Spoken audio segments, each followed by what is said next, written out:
Mummy, आपने कहा था ना जब शादी करनी हो तो बता देना। देखिए, मैं दोनों लड़कों को अपने साथ ले आई हूँ। अच्छा, तो ये वही दोनों लड़के हैं? हाँ मम्मी, ये सुजीत है, मेरे बचपन का दोस्त है, बेस्ट फ्रेंड है मेरा।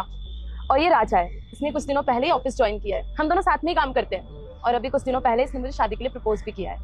पर मैं कंफ्यूज हो रही हूँ कि मैं किससे शादी करूँ, क्योंकि आपको तो पता है शादी एक लॉन्ग टर्म डिसीजन है, तो मैं ऐसे ही कुछ भी फैसला नहीं कर सकती। इसलिए मैं आपकी हेल्प चाहती हूँ। अच्छा, तो मैं अभी तुम्हारी कंफ्यूजन दूर कर देती हूँ। ये क्या बदतमीजी है आंटी? आप बेवजह मुझे चाटा क्यों लगा रहे हो? अगर हमसे कोई गलती हो गई है तो आप मुझे बता देते। ऐसे बिना मतलब का मारना कहाँ तक सही है? मानते हैं कि आप बस नेवे की मम्मी हैं, हम आपकी रिस्पेक्ट करते हैं, पर बिना वजह के चाटा लगाना ये कहीं तक सही नहीं है। मैं कतई बर्दाश्त नहीं करूंगा ये चीज़। तो क्या हो गया भाई, उम्र में बड़ी हमसे और वैष्णवी की मम्मी है। हो सकता है हमसे कोई गलती हो गई होगी तो इसी वजह से चाटा मारा होगा और तुम उनसे जुबान लड़ा रहे हो। और अगर हमारी माँ होती तो वो भी तो चाटा मारती ना। हमारी माँ जैसी है ये, तो चाटा मार सकती है। हमारी माँ जैसी है पर माँ नहीं है, और बिना वजह से मेरी माँ भी आकर मुझे कभी चाटा नहीं लगाई है। तो ये मैं कतई बर्दाश्त नहीं करूंगा कि बिना मतलब का कोई मुझ पे हाथ उठाए। आंटी, अगर मुझसे कोई गलती हो गई तो प्लीज़ प्लीज़ मुझे माफ़ करना। देखिए, मैं आपके सामने बहुत छोटा हूँ और कुछ बोलने से पहले 100 बार सोचूंगा।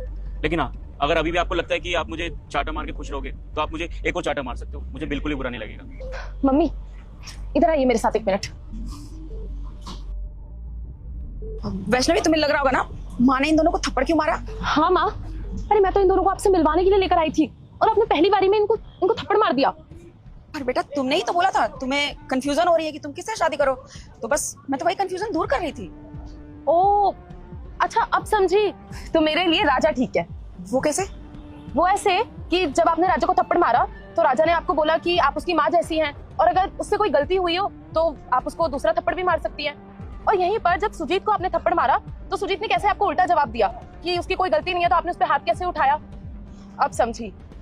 थैंक यू माँ, मैं समझ गई। राजा मेरे लिए ठीक है। नहीं बेटा, तुम बिल्कुल गलत हो। राजा तुम्हारे लिए बिल्कुल सही नहीं है। राजा जो दिख रहा है ना वो है नहीं, वो अच्छा बनने की कोशिश कर रहा है। देखा नहीं तुमने, जैसे ही मैंने थप्पड़ मारा राजा को, उसका कोई रिएक्शन नहीं था। लेकिन सुजीत को मैंने थप्पड़ मारा तो ये एक ह्यूमन नेचर होता है, उसने तुरंत रिएक्ट किया। आपने थप्पड़ क्यों मारा? बेटा, वो ना सच के साथ लड़ सकता है, वो सच के लिए आवाज उठा सकता है, और वो सिर्फ अपने लिए नहीं, तुम्हारे लिए भी लड़ सकता है, तुम्हारे लिए भी आवाज उठा सकता है। समझ गई माँ, आप क्या समझाना चाहती है मुझे। चलिए फिर दोनों को जाके फैसला बता देते हैं। चल। बेटा, मुझे इग्नोर करके मत जाना, मैं खाटू श्याम हूँ। अगर तू चाहता है कि अब की बार तेरी नौकरी लग जाए तो तू इस वीडियो को लाइक करके चैनल को सब्सक्राइब कर और अपने 3 सच्चे मित्रों के पास शेयर कर, और कमेंट में जय श्री श्याम जरूर लिखें। मैं बताती हूँ मम्मी ने चाटा क्यों लगाया। मेरी कंफ्यूजन दूर हो गई। मैं सुजीत को अपना लाइफ पार्टनर बनाऊंगी। मुझे क्या थप्पड़ के लिए बुलाया? मैं तुम तीनों को देख लूंगा। चल निकल।